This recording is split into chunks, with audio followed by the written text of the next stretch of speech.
समय पहले गंगा किनारे एक जंगल में 4 दोस्त रहते थे। खरगोश, सियार, बंदर और पेंगुइन।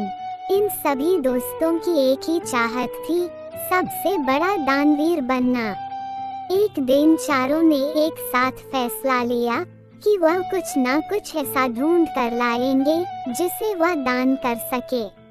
परम दान करने के लिए चारों मित्र अपने अपने घर से निकल गए। पेंगुइन गंगा तट से 7 मछलियां लेकर आ गया। सियार दही से भरी डांडी और मांस का टुकड़ा लेकर आया। उसके बाद बंदर उछलता कूदता बाग से आम के गुच्छे लेकर आया।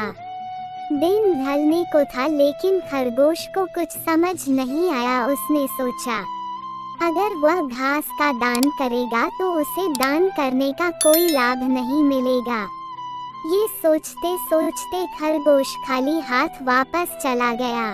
खरगोश को खाली हाथ लौटते देखकर उसके तीनों मित्रों ने पूछा, अरे तुम क्या दान करोगे? आज के ही दिन दान करने से महादान का लाभ मिलेगा, पता है न तुम्हें?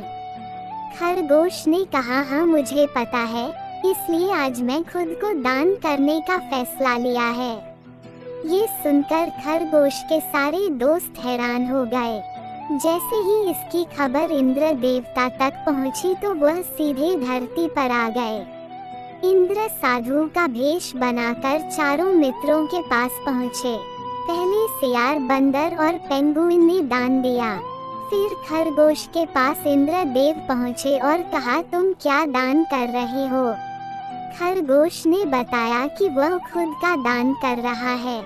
इतना सुनते ही इंद्रदेव ने वहां अपनी शक्ति से आग जलाई और खरगोश को उसके अंदर समाने के लिए कहा।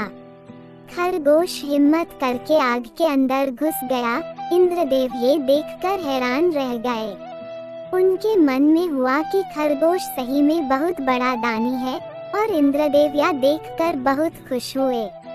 और इधर खरगोश आग में सही सलामत खड़ा था।